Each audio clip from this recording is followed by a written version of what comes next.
This is the story of David.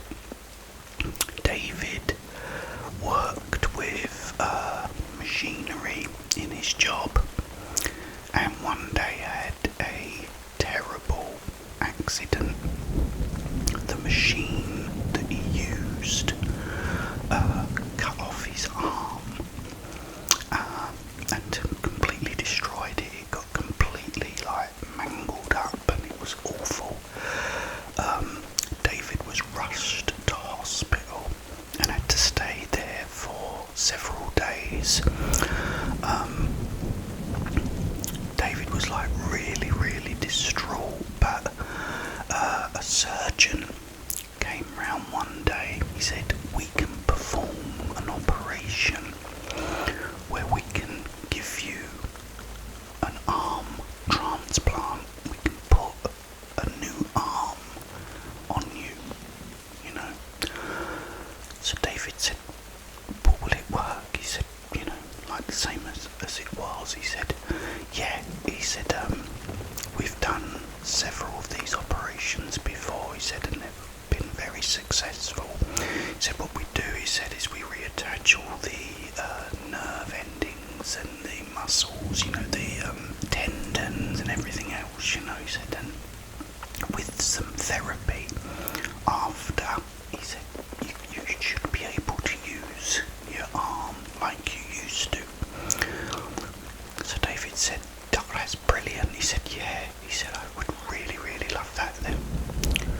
So a couple of days later, they said, "We've got the arm for the transplant." He said, "You'll be having the operation tomorrow." So David said, "Oh, that's brilliant." He said, "That's really good."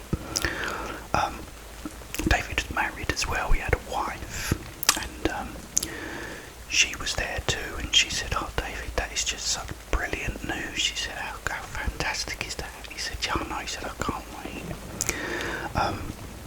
Anyway, a couple of days later, his wife again was visiting him, and the doctors and the surgeon came round, and he said, "It's time for you to have the operation now." So David went down to the operating room and had the surgery. The operation took about 6 hours to perform, and David slowly started coming round in the recovery room, and he had all bandages and stuff all around here. The doctor said, he came round a couple of days later, and he said, "We want to check your arm and that," and he said, "Can you lift your arm up?" And David did this, and he lifted his arm. He said, "Can you make a fist?" And he sort of went like this, He went, "Don't worry." He said, "In time," he said, "you will be able to do it." He said, "It takes time." So David said, "Okay." Anyway, they let him go home. He went home, and he had a sort of physiotherapist type of thing come round, a guy come round and would do all these exercises on his hand and his arm, and eventually David could make a fist, grip and pick things up, and it was the most wonderful thing. So he was so happy. One day he decided to take his wife out on a boat on the local lake. So they've got in the boat, and his wife's sitting there, and he's rowing the boat. He said, "Oh, I can't believe how lucky I actually have been." He said, "After going through all that," he said, "and I can actually do this." He said, "It's fantastic." His wife said, "Oh no, it's so good." After they'd been to the lake, they went and had a picnic, and it was an absolutely wonderful day. That night, they watched a movie together, and Dave was cuddling her, and they was all cuddled up on the couch.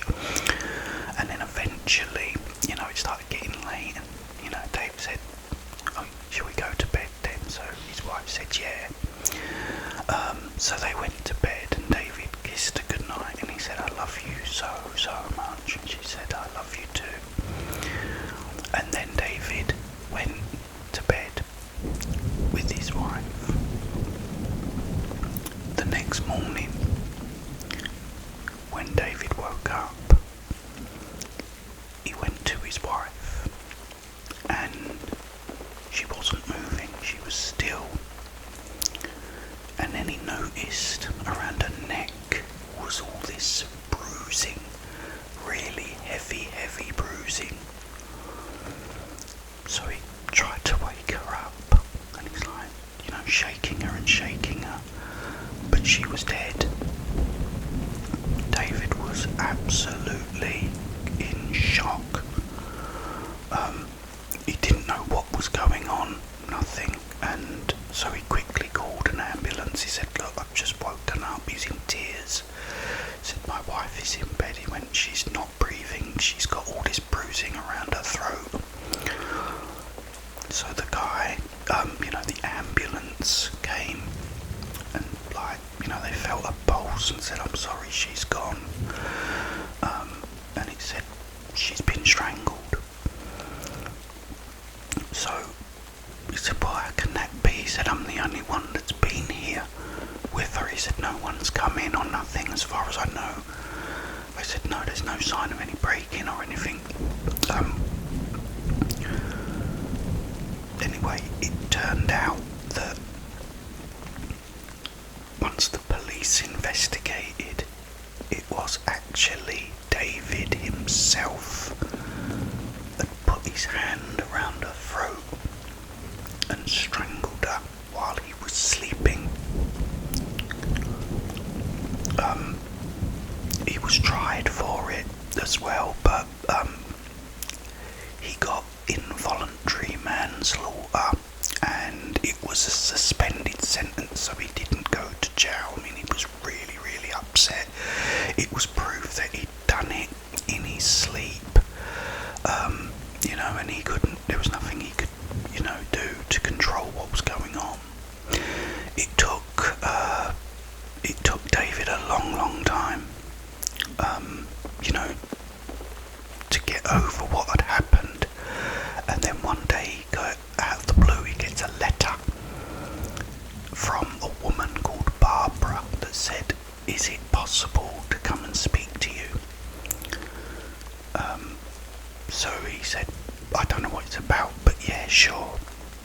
So they arranged a day, and then Barbara come round and he made her a cup of coffee and everything.